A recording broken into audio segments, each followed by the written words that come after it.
Quando acontece o 7 de outubro, o Netanyahu vinha enfrentando uma série de protestos e muita gente achava que o governo dele era o responsável pela escalada e que aquilo era uma ação militar para, para sustentar o seu governo. Um ano depois, a gente percebe que o Netanyahu está longe de cair. Se cair, cai por um governo que defenderá, pelo menos internamente, um ataque ainda mais brutal contra os palestinos, se é que é possível. Ao mesmo tempo, os Estados Unidos, apesar da campanha eleitoral, o governo Biden manteve o tempo todo o seu apoio incondicional a Israel. Essa é uma guerra de Israel ou é uma guerra americana também? É uma guerra americana também. Acho que é uma conclusão um entendimento muito amplo sobre esse ponto de vista. Os Estados Unidos vêm aumentando o armamento, né? Quer dizer, historicamente, os Estados Unidos armam e transferem fundos para Israel poder comprar suas armas. No entanto, o que aconteceu desde o 7 de outubro foi um incremento, né, um aumento expressivo. 20 bilhões de dólares foram aprovados na última grande remessa, para além dos 4 bi anuais. E agora os Estados Unidos, o Congresso americano está tramitando aí, está prestes a aprovar o envio de 50 caças F-15EX com capacidade de 750 galões de gasolina, ou seja, uma capacidade grande de reserva de combustível para poder chegar até o Irã, território iraniano, bombardear, voltar. Então, há um envolvimento direto dos Estados Unidos e também contrário aos interesses americanos. Os interesses americanos são de uma escala muito menor de tensão. A elevação da tensão não favorece os Estados Unidos, não obstante o interesse americano dominar politicamente, geopoliticamente a região, e principalmente desde que na faixa de Gaza foi descoberto o gás marítimo, assim como na Cisjordânia tem petróleo também, na fronteira entre a Cisjordânia e Israel tem petróleo.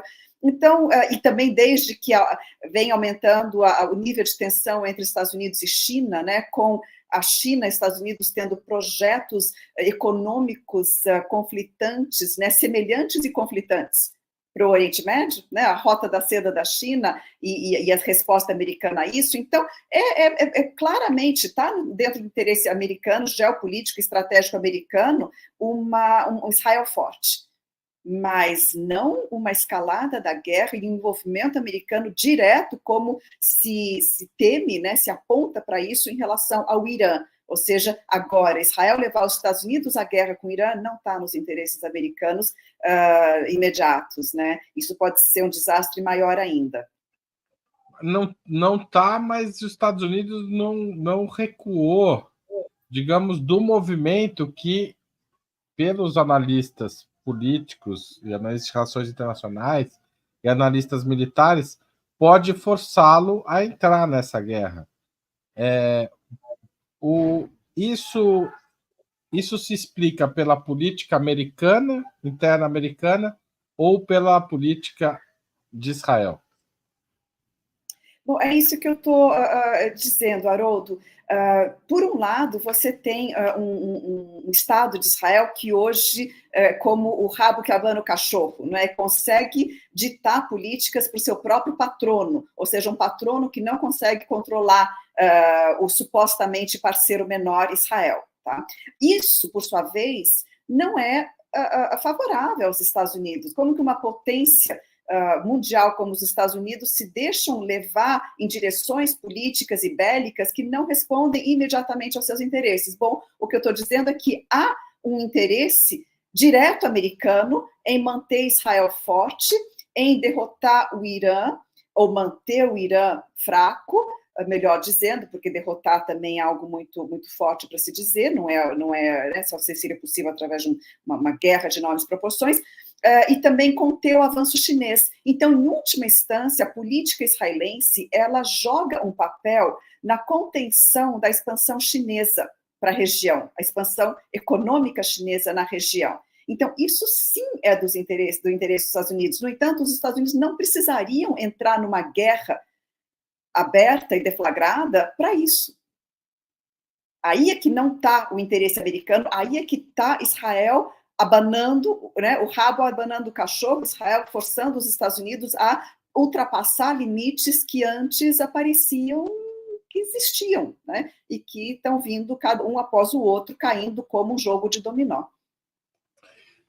Ali, muitas pessoas citam a falta de apoio dos palestinos por parte de países árabes como uma das causas uma das explicações para Israel poder ir tão longe. Isso de fato aconteceu, tem mudado. A Arábia Saudita recentemente está organizando a criação de um grupo de países pela restauração, digamos, das fronteiras de 67. Como é que essa relação entre os palestinos e os países árabes está hoje, um ano depois do 7 de outubro? Haroldo, onde as pessoas apontam uma falta de apoio árabe, eu apontaria a falta de um apoio mundial.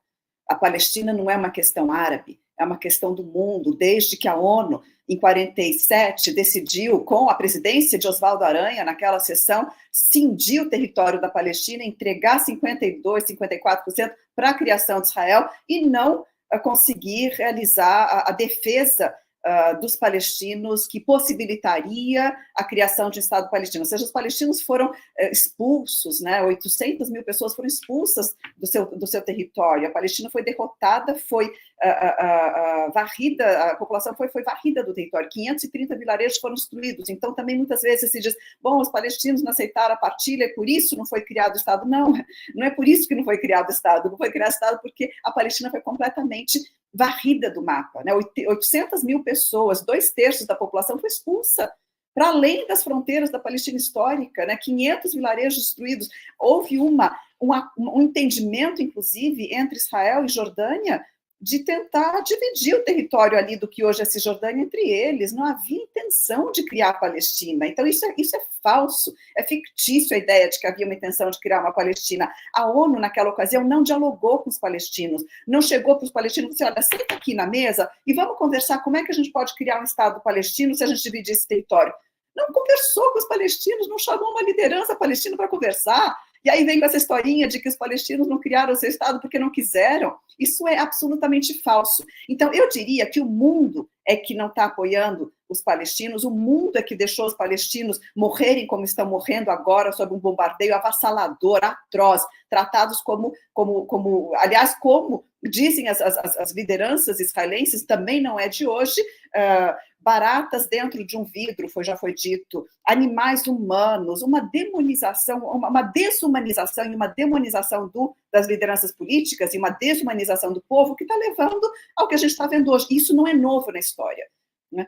Reiteradas vezes a história viu massacres coloniais acontecerem, massacres de minorias étnicas acontecerem e assim por diante. Bom, e a gente sabe como que se chega a isso. Então, há um abandono do mundo em relação a isso. Em relação aos árabes, como eu já indiquei aqui de passagem, a Jordânia mesmo nunca teve a intenção de garantir a criação do Estado palestino, ela queria incorporar parte da Cisjordânia. E coisas semelhantes, né? Ou seja, o envolvimento árabe sempre foi ditado por seus próprios interesses e não por resguardar os interesses dos palestinos, país árabe após país. Desde que o mundo árabe foi dividido, desde que fronteiras foram criadas e países, em certa medida, artificiais foram erguidos e instituídos com lideranças muitas vezes cooptadas e colaboradoras, como foram esses reinos, né, e assim por diante, esses regimes árabes. Bom, desde então você tem cada país defendendo os seus interesses. Agora, dito isso, né, e por isso a gente sabe que a OLP foi criada pela Liga Árabe para a Liga Árabe controlar a representatividade palestina em 64, depois ela foi para as mãos do Arafat, isso mudou, os palestinos tiveram que conquistar o seu lugar, que conquistar a defesa dos seus próprios direitos, dos seus próprios interesses e assim por diante. Bom, dito isso, né, qual que era a tendência mais recente política dentro dos países árabes? Era a normalização. A normalização que significava, país após país, realizar um acordo de paz e normalizar relações com Israel. Bom, lá atrás, o primeiro acordo de paz já tinha sido estabelecido pelo Egito em 78, depois a Jordânia em 94, e agora era a vez dos chamados Acordos de Abraão, em que Emirados, Bahrein, Marrocos, Sudão vinham normalizando relações. E a tendência era normalizar com todos, tirando essa história, tirando os palestinos do centro do conflito. Né? Deixando os palestinos como assim um resquício, uma pedrinha no sapato que tinha sobrado depois de melhorar e normalizar as relações com todos os vizinhos árabes. Isso era para ser o destino final da Palestina. O 7 de outubro colocou um freio nisso, porque a partir do momento que Israel começou o genocídio na Palestina, e uma semana após o 7 de outubro já estava claro que estava realizando genocídio, já estava claro que queria expulsar os palestinos da faixa de Gaza para o Sinai, o Egito é que não aceitou, né, esse jogo israelense, portanto, isso não aconteceu. Bom, uma semana após o 7 de outubro, já estava claro um genocídio em curso. Os países árabes têm, perante as suas populações e não os seus governos e regimes, uma responsabilidade moral. E, portanto, recuaram no processo de normalização. A Arábia Saudita fala, olha, eu, pessoalmente, né, Mohammed bin Salman, não tenho problema com Israel, mas o povo saudita, que, por sinal, tem uma faixa etária muito jovem e não está acostumado a saber do que se trata a questão palestina, abriu os olhos para o que está acontecendo e não está gostando. Estão se sentindo solidários com os palestinos. Isso está acontecendo país após país. Portanto, o processo de normalização recuou. E agora que indica, né, tudo leva atenção agora também para o Irã. O Irã entra nessa guerra regional, ainda não assim escancaradamente, mas há uma guerra de atrito com o Irã. Bom, os países árabes do Golfo já se juntaram, incluindo o Catar, incluindo a Arábia Saudita, para dizer: não vamos permitir que usem as nossas bases para lançar ataque ao Irã. Isso depois que a Arábia Saudita normalizou relações com o Irã, mediado pela China. E ambos entraram nos BRICS. Então, tem um impacto regional do que está acontecendo muito grande, muito expressivo, e que não é favorável à política israelense de sempre e à política americana. Significa que os países árabes vão manter uma defesa dos palestinos? Não, não significa. Significa apenas o que eu disse, apenas esse jogo regional, estratégico e geopolítico. Agora, daí a defender os palestinos com suas próprias forças armadas e assim por diante, não. Não significa isso, mas é a política se movendo na região e como que o 7 de outubro impactou e criou, levou a essa mudança.